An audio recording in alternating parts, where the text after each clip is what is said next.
Smart Green and Sustainable Living TNA. Pak Dirut Kai punya gebrakan Grestan Fresh. Pembangunan apartemen dengan konsep TOD alias Transit Orientation Development berupa menara-menara geria tawang, berukuran masif dan berdaya tampung dahsyat di kawasan Manggarai. Digeber proses pembangunannya. Tak hanya itu saja, selain di Manggarai, KI melalui KI Property akan membangun hunian vertikal, apartemen, rusun, terintegrasi stasiun di 3 kota besar lainnya, yaitu Bandung, Semarang, dan Surabaya, yang diproyeksikan siap huni pada 2027. Proyek ini bertujuan mendukung mobilitas masyarakat dan menyediakan hunian terjangkau di dekat transportasi publik. Berikut lokasi pembangunan hunian vertikal KI. Bandung, berlokasi di kawasan stasiun Kiara Condong. Proyek ini akan terdiri dari 2 tower di atas lahan seluas 7.600 meter persegi, dengan total 7 mataran 3 unit hunian. Semarang, dibangun di kawasan Jalan Dr. Karyadi, bekas lahan rumah perusahaan, seluas 1,2 hektar, yang akan mencakup 2 tower, setinggi 42 lantai dengan total 1,47 unit hunian. Surabaya, berlokasi di lapangan Mendut dekat stasiun Surabaya Gubeng, proyek ini akan berdiri setinggi 52 lantai dengan kapasitas total 1,486 unit hunian. Pengumuman strategis oleh PT Kereta Api Indonesia, KAI, mengenai pembangunan 2.200 unit apartemen di kawasan Stasiun Manggarai, Jakarta Selatan, menandai fase baru dalam evolusi ruang hidup perkotaan. Proyek yang menempati lahan seluas 2,2 hektar ini tidak hanya bertujuan untuk menyediakan hunian vertikal dengan harga terjangkau, berkisar antara 500 juta hingga 600 juta, tetapi juga merupakan upaya rekayasa sosial dan lingkungan untuk menekan dampak negatif dari urban sprawl yang telah lama membebani kawasan metropolitan Jakarta. Dengan target penyelesaian pada tahun 2027, inisiatif ini mengintegrasikan fungsi hunian langsung dengan hub transportasi kereta api paling sibuk di Indonesia, menciptakan sebuah ekosistem yang secara ilmiah terbukti mampu memberikan manfaat multidimensi bagi penghuninya dan masyarakat kota secara luas. Proyek hunian di Manggarai ini dikembangkan melalui kolaborasi lintas sektor yang melibatkan Kementerian Koordinator Bidang Infrastruktur dan Pengembangan Kewilayahan, Kementerian Perumahan dan Kawasan Permukiman, serta Lembaga Pengelola Investasi Danantara. Pembangunan ini mencakup 8 menara yang akan didirikan di 2 lokasi strategis, yaitu Blok G dan Blok F, kawasan Manggarai. Di Blok G, direncanakan pembangunan 3 menara setinggi 12 lantai yang menggabungkan fungsi komersial pada 2 lantai pertama dengan fungsi hunian pada 10 lantai di atasnya. Inisiatif ini merupakan bagian dari program pemerintah untuk membangun 3 juta rumah yang memanfaatkan aset lahan milik negara di sekitar simpul transportasi massal guna memastikan efisiensi pemanfaatan ruang dan energi. Kalau saya boleh usul, dedikasikan 2-3 lantai dan area rooftop untuk kawasan Smart and Vertical Farming, area produksi produk pertanian dan perikanan perkotaan yang terintegrasi dengan mengedepankan bioteknologi, hidroaeroponik, dan bioflok perikanan yang dikontrol oleh teknologi Internet of Things. Harapannya akan tercipta ekosistem dan habitat sehat, mandiri, dan berdaya guna bagi sesama. Untuk menunjang pasokan energinya, manfaatkan luasan permukaan untuk membangun instalasi solar panel off-grid yang dapat langsung disimpan di baterai untuk pompa air dan catu daya mikrokontrol pemberian nutrisi, mikroirigasi dan pemberian pakan. Maka kawasan TOD KI akan menjadi model kawasan berkonsep Smart, Green, and Sustainable Living. Jika konsep hehejauan ini bisa diaplikasikan, ada keuntungan lain. Produksi oksigen akan bertambah, dan serapan karbon, dioksida juga akan meningkat. Kawasan hijau pada area Gria Tawang Manggarai yang meliputi ruang terbuka hijau, RTH, di lantai dasar, dan taman atap, rooftop farming, memiliki peran vital sebagai paru-paru mikrolingkungan. Dengan total luas area sebesar 2,2 hektar, 22.000 meter persegi, kawasan ini berpotensi memproduksi ratusan ton oksigen dan menyerap ratusan ton emisi karbon setiap tahunnya, tergantung pada jenis tutupan vegetasi yang ditanam. Parameter dan asumsi dasarnya dapat dibangun dari data terkait kapasitas penyerapan karbon dan produksi oksigen, yang sangat bergantung pada jenis tanaman. Pohon berkanopi lebar memiliki kapasitas fotosintesis jauh lebih besar dibandingkan rumput atau semak. Berdasarkan standar penelitian ekologi lanskap perkotaan, kapasitas vegetasi per 1 hektar adalah sebagai berikut. Pohon rindang, vegetasi padat, serapan karbon, CO2, 100.000 kg hari atau 355 ton per tahun. Produksi oksigen, O2, 100.000 kg hari atau 260 ton per tahun. Semak, tanaman hias, dan sayur, rooftop farming. Serapan karbon, CO2, 100.060 kg hari atau 131 ton per tahun. Produksi oksigen, O2, 164 kg hari atau 87 ton per tahun. Asumsi komposisi lahan skenario realistis untuk Gria Tawang, mengingat ini adalah area apartemen dan rooftop, tidak semua area dapat ditanami pohon besar. Kita asumsikan tata ruang lanskapnya adalah 40% area, 0,88 hektar, terdiri dari area pohon rindang, taman utama, pinggiran jalan kawasan, 60% area, 1,32 hektar, area sayuran, rumput, semak, tanaman hias, dan rooftop garden yang umumnya didominasi tanaman perdu semak karena batasan beban struktur bangunan. Perhitungan total oksigen segar yang diproduksi setiap tahun dari lahan seluas 2,2 hektar dengan komposisi seperti di atas adalah sekitar 348,92 ton atau rata-rata 966 kg oksigen per hari. Dahsyat bukan? Bisa adem Manggarai. Perhitungan itu didapat dari data bahwa pohon rindang dapat berkontribusi 266 kg oksigen per hektar, sedangkan sayur dan rumput 87 ton O2 hektar tahun. Sedangkan untuk karbon dioksida, pohon rindang per hektar dapat menyerap 365 ton CO2 tahun, sayur dan rumput 301 ton hektar tahun. Hingga total serapan karbon dioksida dari Gria Tawang Manggarai yang ditanami sayur dan pohon adalah sekitar 490 ton per tahun atau 1.353 kg CO2 per harinya. Wow, apa arti angka-angka di atas bagi kehidupan penghuni Gria Tawang dan lingkungan Manggarai? Menopang kebutuhan nafas penghuni, oksigen. Seorang manusia dewasa rata-rata menghirup sekitar 70-40 kg oksigen per tahun dengan produksi 348,920 kg, 348,920 ton O2 per tahun. Kawasan hijau seluas 2,2 hektar ini mampu mencukupi pasokan oksigen murni untuk kurang lebih 471 orang setiap hari sepanjang tahun secara mandiri. Menetralkan emisi kendaraan. Karbon. 1 unit mobil penumpang berbahan bakar bensin rata-rata menghasilkan sekitar 4,6 ton emisi CO2 per tahun, dengan daya serap 494,12 ton CO2 per tahun. Vegetasi di apartemen ini mampu menghapus jejak karbon dari sekitar 107 unit mobil yang beroperasi selama setahun penuh. Agar lebih sustainable, kawasan Gria Tawang KE dapat dilengkapi dengan sistem penampung hujan dan mekanisme pemrosesan air baku berteknologi membran dari ITB, Prof. Wenten, agar hasil panen air hujan dapat digunakan untuk hidroponik dan bioflok secara terintegrasi. Kembali ke konsep TODE yang diusung proyek Gria Tawang KE di Manggarai, Karyadi dan Gubeng ini, kita perlu memahami pula esensi dari TODE itu sendiri, bukan? Transit Oriented Development didefinisikan sebagai tipe pengembangan kota yang memaksimalkan jumlah ruang hunian, bisnis, dan rekreasi dalam jarak jalan kaki dari akses transportasi publik. Konsep ini berupaya menciptakan hubungan simbiotik antara bentuk perkotaan yang padat dan kompak dengan penggunaan transportasi umum berbasis rel. Fokus utama TDA adalah menyelesaikan masalah last mile, yaitu tantangan mobilitas yang dihadapi komuter antara tempat tinggal mereka dan stasiun transportasi utama.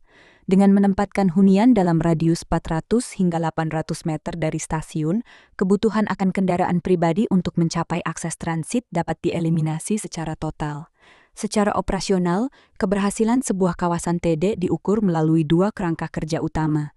8 prinsip TD yang ditetapkan oleh Institute for Transportation and Development Policy, ITDP, dan kerangka kerja 6 days, di mana 8 prinsip tersebut meliputi walk, berjalan kaki, cycle, bersepeda, connect, menghubungkan, transit, angkutan umum, mix, mencampur penggunaan lahan, densify, memadatkan, compact, merapatkan, dan shift, beralih dari kendaraan pribadi.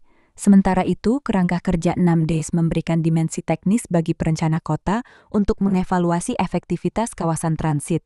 Terdiri dari density, kepadatan, konsentrasi tinggi penduduk dan pekerjaan dalam radius stasiun, meningkatkan jumlah penumpang transit, ridership, dan viabilitas ekonomi layanan umum.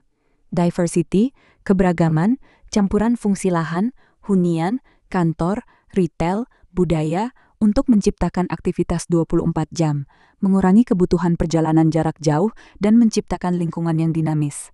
Desain, infrastruktur ramah pejalan kaki dengan bangunan berskala manusia dan fasad aktif, meningkatkan kenyamanan, keamanan, dan minat masyarakat untuk berjalan kaki. Distance, jarak, penempatan tujuan utama dalam radius jalan kaki 5-10 menit dari stasiun, menghilangkan hambatan fisik dan psikologis untuk mengakses transportasi massal. Destination, aksesibilitas, konektivitas kawasan TOD ke jaringan regional yang lebih luas, pusat kerja, pendidikan, memberikan akses yang setara terhadap peluang ekonomi tanpa ketergantungan kendaraan pribadi. Demand management, manajemen permintaan, kebijakan untuk mengurangi penggunaan mobil seperti pembatasan parkir dan insentif transit, mengurangi kemacetan lalu lintas dan polusi udara di tingkat lokal dan regional. Implementasi prinsip-prinsip ini di Manggarai melalui pembangunan Gria Tawang oleh PT KAI merupakan langkah konkret untuk mewujudkan kota yang lebih efisien. Dengan rencana pembangunan tower hingga 24 lantai, kepadatan penduduk di pusat kota akan meningkat secara terukur, yang pada gilirannya akan mengoptimalkan kapasitas layanan kereta api yang telah ada.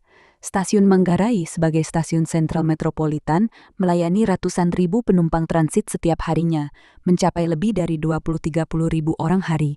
Terdapat pemisahan jalur bawah dan jalur layang elevated telah diterapkan secara penuh untuk mengurai persilangan kereta.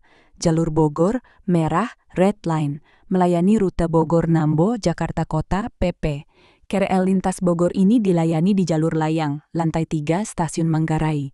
Jalur Cikarang-Lingkar, Biru, Blue Line, melayani rute Cikarang-Bekasi, Jatinegara, Manggarai, Tanah Abang, Kampung Bandan, Pasar Senen, PP.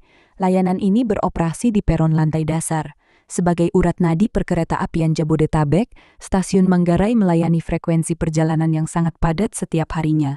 KRL Komuter Line, terdapat lebih dari 1.080.000 perjalanan KRL yang melintas dan berhenti di Manggarai setiap harinya. Headway Line Bogor pada jam sibuk, peak hour, pagi dan sore, waktu tunggu antar kereta, headway, ditekan hingga 45 menit. Headway Line Cikarang memiliki waktu tunggu berkisar antara 7-10 menit pada jam sibuk. KA Bandara melayani sekitar 56 perjalanan pulang pergi per hari. Keberangkatan menuju Bandara Soekarno-Hatta tersedia rata-rata setiap 30 menit sekali. Salah satu argumen ilmiah terkuat yang mendukung TOD adalah kemampuannya dalam meningkatkan keterjangkauan biaya hidup melalui pengurangan beban transportasi. Dalam studi mengenai keterjangkauan perumahan, seringkali biaya transportasi diabaikan, padahal kedua biaya ini saling terkait erat. Fenomena di banyak kota besar menunjukkan bahwa rumah tangga seringkali melakukan kompromi, trade-off, dengan memilih hunian murah di pinggiran kota, suburban, namun akhirnya harus menanggung biaya transportasi yang sangat tinggi untuk mencapai pusat kegiatan di kota. Konsep HTT Index, Housing plus Transportasi Index, menyarankan bahwa sebuah hunian dianggap benar-benar terjangkau jika gabungan biaya rumah dan transportasinya tidak melebihi 45% dari pendapatan rumah tangga. Selain manfaat mikro bagi rumah tangga, TOD juga memicu peningkatan nilai ekonomi wilayah melalui mekanisme land value uplift. Kehadiran simpul transportasi yang terintegrasi dengan hunian meningkatkan permintaan terhadap lahan di sekitarnya yang pada gilirannya menaikkan nilai jual objek pajak, NJOP, dan harga pasar properti. Di kawasan TOD Dukuh Atas, Jakarta, data menunjukkan peningkatan harga lahan dan bangunan rata-rata sebesar 50,94% antara tahun 2018 hingga 2023. Keuntungan ekonomi ini tidak hanya dirasakan oleh pemilik properti, tetapi juga oleh pemerintah melalui peningkatan pendapatan pajak yang dapat dialokasikan kembali untuk pembangunan infrastruktur publik. Selain itu, dapat pula dikembangkan pola pembiayaan pembangunan infrastruktur publik melalui mekanisme land value capture, di mana Land Value Capture (LVC) adalah mekanisme pembiayaan inovatif yang memanfaatkan peningkatan nilai tanah akibat investasi infrastruktur pemerintah untuk mendanai pembangunan tersebut. Ini adalah bentuk pendanaan kreatif untuk mengurangi ketergantungan pada APBN dengan cara menangkap nilai tanah yang melonjak, misal sekitar stasiun Manggarai, Gubeng, dan Dayang lain. Pemanfaatan lahan stasiun untuk hunian juga memberikan efisiensi luar biasa dalam penggunaan aset negara. PT KAI memanfaatkan lahan yang ada tanpa perlu melakukan pembebasan lahan baru yang seringkali memakan waktu dan biaya tinggi. Strategi ini juga membantu menekan fenomena urban sprawl, di mana kota meluas secara tidak terkendali ke lahan-lahan produktif atau resapan air di pinggiran. Dengan menampung 2.200.000 keluarga dalam lahan seluas 2,2 hektar, proyek Manggarai menunjukkan bagaimana densitas yang dikelola dengan baik dapat menghasilkan produktivitas ekonomi yang lebih tinggi per kilometer persegi dibandingkan pengembangan hunian horizontal. Analisis komparatif antara model pembangunan kota yang tersebar, sprawling, dan kompak memberikan gambaran yang jelas mengenai dampak lingkungan. Sebuah studi permodelan di Warsawa, Polandia, menunjukkan bahwa skenario pembangunan urban sprawl mengakibatkan peningkatan emisi CO2 sebesar 47% dari populasi yang berpindah ke pinggiran kota karena mereka terpaksa menggunakan mobil untuk perjalanan harian yang lebih jauh. Sebaliknya, pembangunan hunian kompak di pusat kota atau di sekitar stasiun transit menurunkan total emisi gas rumah kaca di tingkat regional. Pembangunan apartemen di Manggarai yang memfasilitasi 2.200 unit rumah tanpa kebutuhan akan parkir luas bagi mobil pribadi secara langsung mendukung target dekarbonisasi Jakarta. Meskipun TOD meningkatkan kepadatan populasi di pusat kota, penelitian menunjukkan bahwa dengan desain yang tepat, seperti penyediaan ruang terbuka hijau dan sistem ventilasi alami, dampak polusi udara di tingkat mikro dapat dikelola. Kunci dari keberhasilan aspek lingkungan pada proyek Manggarai adalah komitmen untuk menciptakan ekosistem Charlight, di mana infrastruktur pejalan kaki dan pesepeda mendapatkan prioritas utama di atas ruang parkir mobil. Pengurangan permukaan aspal untuk parkir juga membantu mengurangi efek urban heat island yang membuat suhu udara di pusat kota menjadi lebih sejuk dan nyaman bagi penghuni. Integrasi hunian dengan sistem transit memiliki korelasi positif yang signifikan dengan kesehatan masyarakat. Masalah utama penduduk di kota besar yang mengandalkan kendaraan pribadi adalah gaya hidup sedentary atau kurang gerak. Data menunjukkan bahwa masyarakat Indonesia memiliki rata-rata jumlah langkah harian yang sangat rendah, yaitu sekitar 3.513 langkah, jauh di bawah rata-rata global sebesar 4.961 langkah. Rendahnya aktivitas fisik ini berkontribusi pada tingginya angka obesitas, diabetes, dan penyakit kardiovaskular. Konsep TODE secara inheren mempromosikan active mobility atau mobilitas aktif. Dengan tinggal di apartemen Manggarai yang terintegrasi langsung dengan stasiun, penduduk secara otomatis akan berjalan kaki sebagai bagian dari aktivitas rutin mereka, baik menuju peron kereta, area komersial di lantai bawah, maupun fasilitas publik di sekitar kawasan stasiun. Aktivitas jalan kaki minimal 30 menit sehari sebagai bagian dari perjalanan komuting terbukti mampu meningkatkan kebugaran jantung dan paru-paru secara berkelanjutan. Suatu studi kesehatan masyarakat di Amerika Serikat yang menggunakan metode Structural Equation Modeling menemukan bahwa penduduk di wilayah yang kompak dan memiliki akses transit tinggi mempunyai angka harapan hidup yang lebih lama dibandingkan mereka yang tinggal di wilayah urban sprawl. Beberapa faktor medis yang mendukung temuan ini antara lain penurunan body mass index (BMI). Aktivitas fisik yang terintegrasi dalam perjalanan harian menurunkan risiko obesitas secara signifikan. Keamanan dan keselamatan berlalu lintas, area TOD yang dirancang dengan kecepatan kendaraan rendah dan fasilitas pejalan kaki yang aman menurunkan angka kematian akibat kecelakaan lalu lintas.